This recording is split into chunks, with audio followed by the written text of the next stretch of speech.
বিভিন্ন প্রার্থী থেকে নীলুফার চৌধুরী মনি আপনাকে দিয়ে শুরু করতে চাই। আজকে মাহাদি আমিন যেমনটি বলেছিলেন যে একটি দলের বাসায় বাসায় গিয়ে আইডি কার্ড ও বিকাশ নম্বর সংগ্রহ কাম্য নয়, এমন মন্তব্য তিনি করেছেন। একটি দল বলতে খুব সম্ভবত জামায়াত ইসলামকে বুঝিয়েছেন। তাও জানতে চাচ্ছি কাদের দিকে ইঙ্গিত করা হয়েছে এই বিষয়ে, এই অভিযোগের বিষয়ে কি বলবেন? ধন্যবাদ আপনাকে। যারা শুনছেন আমার শুভেচ্ছা অভিনন্দন, আমার সমালোচকের শুভেচ্ছা। দেখেন, এটা বিএনপি ইতিমধ্যে অভিযোগ করেছে, এর আগেও বিএনপির মহাসচিব অভিযোগ করেছিল, কিন্তু ইসি কোনো কর্ণপাত করেন না, ইসি কিছুই বলেন নাই। তাদেরকে যাদের সম্পর্কে অভিযোগ করেছে একটা বিশেষ দল, তারা বাড়ি বাড়ি গিয়ে অনেক আগে থেকেই তারা ভোট চাওয়া তো আছেই, ভোটের সেই কসম কাটিয়ে মাথায় হাত দিয়ে বিভিন্নভাবে কনভিন্স করার চেষ্টা করে। এবং আপনি জানেন বাংলাদেশের নারীরা এখনো ভেতরে যারা বাড়িতে থাকে হাউসওয়াইফ, তারা কিন্তু একটু নরম মনের হয় এবং তাদেরকে বায়াস্ট করার জন্য যার পর নয় চেষ্টা করছেন। এবং সর্বশেষ যেটা বাসায় বাসায় গিয়ে ভোটার আইডি কার্ড সংগ্রহ করার তো কোনো কারণ নাই।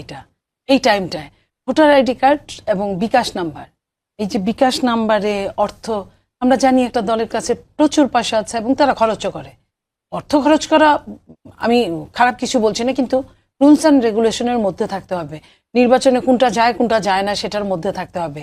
সেটা না থেকে তারা যে এখন এই কাজগুলো করছে, এটা তো নির্বাচনের জন্য চরমভাবে, যেমন ওনারা কিছু কিছু জিনিস হলে আপনারা জানেন আমাদের নেত্রী দেশনেত্রী বেগম খালেদা জিয়া ইন্তেকাল করেছেন, সে অবিসংবাদিত নেত্রী, সর্বজন স্বীকৃত নেত্রী, সে ওনার জন্য সারা বাংলাদেশ কাঁদছে। সেই মানুষটার জন্য মিলাদ হবে, এটাই স্বাভাবিক। এবং মৃত্যুর 1 বছর 2 বছর পরে প্রতিদিন হয় না। এবং বিএনপি যত বড় দল, সেখানে মিলাদ হবে, দোয়া খায়ের হবে, সেই জায়গা নিয়ে কত রকমের কথা হচ্ছে।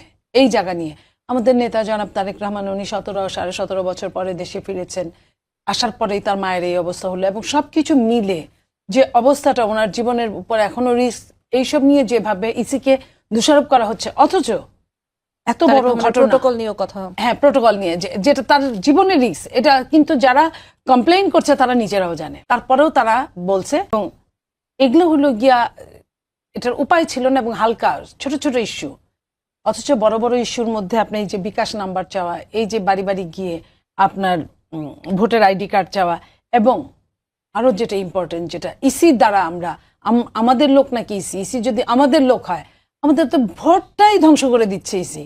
আপনার যেভাবে পোস্টাল ব্যালট যেভাবে ছাপিয়েছে, আমি যদি আপনাকে ওইটা বলি যে পোস্টাল ব্যালটে তারা আলফাবেটের সিরিয়াল দিয়েছে, প্রথমটাই আলফাবেট লঙ্ঘন করেছে, প্রথমটাই আপেলের পরে আনারস, আপেল পি এর পর, মানে প এর পরে দন্তন্য হয় না, দন্তন্যর পরে প হয়। তো ওই প্রথম থেকেই কিন্তু তারা লঙ্ঘন করেছে, অথচ আমাদের বুঝিয়েছে যে এটা সিরিয়াল মেনটেন করেছে। এবং সিরিয়াল মেনটেন এমন ভাবে করেছে যে একটা মার্কা একদম সবচেয়ে আগে, ধানের শীষকে খুঁজে পাওয়া যাচ্ছে না। ধানের শীষকে খুঁজতে খুঁজতে সেও পাওয়া গেল, সেটা কোথায় একটা চিপার মধ্যে, এবং সেটাকে ভাঁজ করলে আরেকটা ঘরে ভোটটা পড়ে যায়। মানে সিলটা 2 ঘরে থাকে, 2 ঘরে সিল থাকলে ভোটটা নষ্ট হয়। তার মানে কি, ইসি যদি আমার লোক হতো, ওই সামনে একটু বুঝা হইতেছে বড় দল দেখি একটু ভয়ে ভয়ে কথা বলছে ইসি, অথচ ভেতরে ভিতরে কত বড় ষড়যন্ত্র করছে। এবং আপনি আরো যদি অবাক হওয়ার মতো, পোস্টাল ব্যালট বিভিন্ন বিদেশে বিভিন্ন বাসায় পাওয়া গেল, যাদের বাসায় পাওয়া গেল এক এক দেশে, তারা কিন্তু ওই একটা দলের নেতাকর্মী, আর কারো অন্য কোনো দলের নেতাকর্মীদের বাসায় পাওয়া গেল না। তাহলে ইসি থেকে যদি ওইখানে পোস্ট না করা হয়, না পাঠানো হয়, তাহলে কিভাবে পেল? আপনার মনে পড়ে ঢাকা বিশ্ববিদ্যালয়ের ডাকসু নির্বাচনে এরকম 80,000 ব্যালট নীলক্ষেতে পাওয়া গেছে। তখনও যদি বিএনপি খালি জাতীয় নির্বাচনের জন্য বিএনপি মুখে স্কচটেপ দিয়ে বসে আছে, তখনও যদি এই কথাগুলো বলে, তাহলে কিন্তু পরের বার থেকে সবকিছু সাবধান হয়ে যায়। সেম ঘটনাটা কিন্তু আমরা বিদেশে এই জিনিসগুলো দেখছি। তাহলে আপনি এটার পরে আপনি কি করে বলেন যে ইসি যারা বলছে যে ইসি বিএনপির হয়ে কাজ করছে, ইসি বিএনপির হয়ে কাজ করলে বিএনপির মরণঘাতী জায়গায় বিএনপিকে নিয়ে যায়, যেখানে 15 লক্ষ ভোটের ব্যাপার, 15 লক্ষ ভোটের যদি এই অবস্থা হয় যে একটার মধ্যে সিল মারলে আরেকটাই চলে যাবে, তাহলে তো বিএনপির সব ভোটগুলাই নষ্ট, যারা বিএনপিকে ভোট দিবে। আবার ধরেন আপনার রক্ষক যখন ভক্ষক হয়ে যায়, এমন ভক্ষকের কাছে রক্ষক বানানো হয়েছে যে সে নিজে প্রার্থী, সে নিজে আলাদা দল করে, তার বাড়িতে ভোটের সমারোহ। তো এইভাবে তো একটা দেশের ইলেকশন এটা চলতে পারে না। সেই ইলেকশনটাকে কিভাবে আমি লেভেল প্লেইং ফিল্ড বলবো?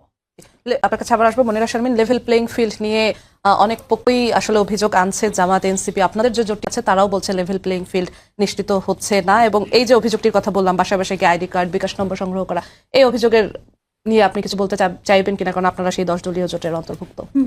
ধন্যবাদ আপনাকে, শুভেচ্ছা, এবং আমার সহালোচক মনি আপাকে শুভেচ্ছা, এবং যারা টিভির পর্দায় দেখছেন তাদের অসংখ্য শুভেচ্ছা।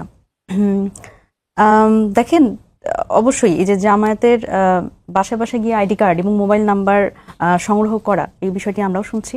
স্বাভাবিকভাবে এটি দেখেন, কারোর ফোন নাম্বার অথবা আইডি কার্ড, এটা তো আসলে খুবই ব্যক্তিগত বিষয়, এবং এটি আসলে নির্বাচনে প্রভাব পড়বার মতো একটি বিষয়। কারণ ভোটার যখন আইডি কার্ড আপনি পাবেন, আপনি ভোটার নাম্বার সংগ্রহ করতে পারবেন। সুতরাং এটি আসলে এটি অবশ্যই ইসির পক্ষ থেকে নির্বাচনী আচরণবিধি যেহেতু আছে, সেখানে কিন্তু আসলে তারা এখানে হস্তক্ষেপ করতেই পারেন।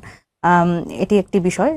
এই বিষয়ে আসলে সাপোর্ট দেবার মতো আমি কিছু দেখি না, কারণ এটি ব্যক্তিগত জায়গা হিসেবে এই প্রচারণার দায় আপনারা নেবেন না। Of course not. এটা এনসিপি যদি করতো সেটার দায় হয়তো আমি নিতে পারতাম, কিন্তু জামাতের এই ধরনের বিষয়ে যদি তারা করে থাকে তাহলে অবশ্যই সেটি আসলে ঠিক না।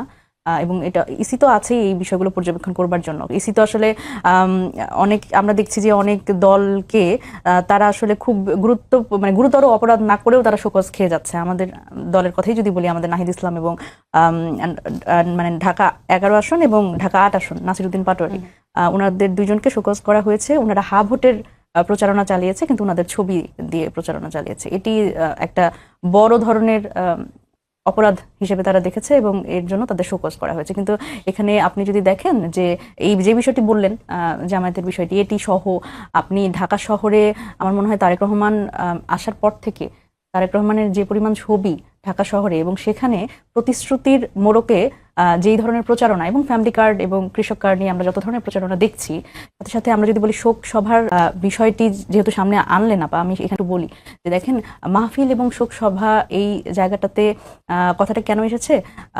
বেগম খালেদা জিয়া উনি কিন্তু সর্বজন, উনি কিন্তু কোনো একক দলের নেই এখন আসলে। উনি, আমরা যখন বলি, যখন 5 আগস্ট পরবর্তী সময় আমাদের কিন্তু আমরা প্রথমে বলেছি যে বেগম খালেদা জিয়াকে মুক্ত করতে হবে।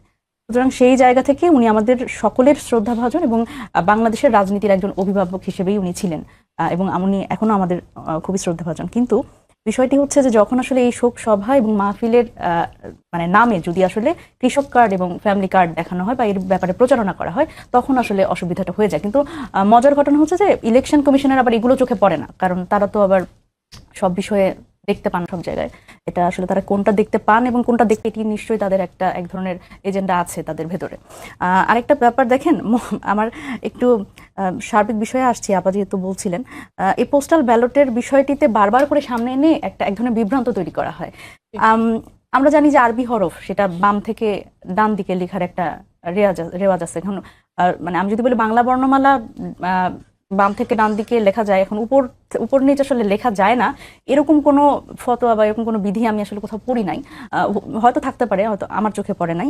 এবং একটা মজার ব্যাপার, যখন ওনারা বলেন যে পোস্টাল ব্যালটের এমন জায়গা আসলে ধানের শীষের মার্কাটা এটা খুঁজে পাওয়া যাবে না, তখন আমার মনে হয় যে আচ্ছা, বিএনপি বাংলাদেশে ভোট নষ্ট হওয়ার সম্ভাবনা, দেখেন, নষ্ট হওয়ার কথা আমি আসছি। কিন্তু দেখেন, একটা পুরো এই পেজে যদি ধানের শীষ খুঁজে পাওয়া না যায়, তাহলে আমি তো ভাবি যে এখানে আনারস আপেল মার্কা যাদের, সেই মার্কাগুলো সামনে থাকলে কি এত গুরুত্ব পাবে? এবং বিএনপি তো বাংলাদেশের এই মুহূর্তে সবচেয়ে বড় রাজনৈতিক দল, ধানের শীষ ভোট দেওয়ার জন্য লোকে খুঁজে খুঁজে ধানের শীষের ভোট দেবে। এবং আরেকটা মজার ব্যাপার দেখেন, খুব ভুল একটা তথ্য দেওয়া হয় যে পোস্টাল ব্যালটে আসলে সিলের ব্যাপারটা, ভাঁজ করলে ভোটটা নষ্ট হবে। পোস্টাল ব্যালট দেয় টিক, হ্যাঁ, টিক এবং ক্রস, এখানে তো আসলে সিলের কোনো বিষয় নাই। তো এই ধরনের বিভ্রান্তিমূলক কথাবার্তা আমার মনে হয় যে একটু মিডিয়াতে একটু কম বলা ভালো। এবং দেখেন, ইসির কথা যেহেতু আসলো, একবারই বলে ফেলি, সেটা হচ্ছে ইসি আসলে এত বেশি নিরপেক্ষ যে বিশেষ দলগুলো, আমি এটা জামায়াতের কথা বলবো এবং বিএনপির কথা বলবো, তাদের যে ঋণ খেলাপি, আমি আজকে খুবই একটা বিষয়ে এত কি বলবো, এত নেগেটিভিটির মধ্যে একটা পজিটিভ বিষয় হচ্ছে যে এই ভোট কি বলে, এই ঋণ খেলাপি তো আসলে ভালো ভাষায়, এটা একটু সুশীল ভাষায় বলি, এগুলোকে আসলে জনগণের টাকা চুরি করে যারা, এগুলো, এই চোরগুলোকে আসলে একজনকে অন্তত আজকে এই সংসদে যাওয়ার পথ রুদ্ধ করা হয়েছে, মঞ্জুরুল হাসান মুন্সি। সুতরাং এই চোরদের আসলে সংসদে পাঠানোর এক ধরনের এজেন্ডা নিয়ে বসেছে ইসি। এবং বিদেশি নাগরিক, এখানে দ্বৈত নাগরিক কথাটা বললে আসলে খুব শ্রদ্ধা দিয়ে বলা হয়, আমি বলি বিদেশি নাগরিকদের এক ধরনের সংসদে পাঠানোর একটা তারা এজেন্ডা নিয়েও ইসি বসেছে। সুতরাং এই জায়গা থেকে আমার মনে হয় যে পলিসিটা ঠিক করা উচিত, এবং ইসি আসলে নিরপেক্ষ ভূমিকা যে পালন করতে পারে, এটিও কিন্তু আসলে তার প্রমাণ করবার একটা বড় জায়গা